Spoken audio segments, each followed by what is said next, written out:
ఇవ్వటం జరిగింది. మామూలుగా మనందరికీ బెండకాయ తింటే కాస్త తెలివితేటలకి చాలా మంచిది, బ్రెయిన్‌కి చాలా మంచిదని ఎప్పుడన్నా అంటుంటారు. ఇది కరెక్ట్ అని కూడా స్పెయిన్ దేశస్థులు మరొక యూనివర్సిటీలో విషయాన్ని స్పష్టం చేశారనమాట.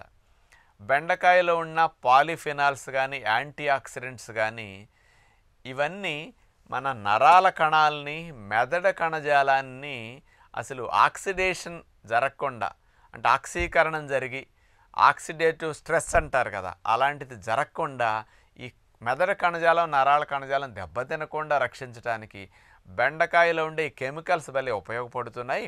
తద్వారా మెదడు కణజాలము, నరాల కణజాలము ఆయుర్దాయం పెరుగుతున్నది, ఎక్కువ కాలం పనిచేస్తున్నాయి.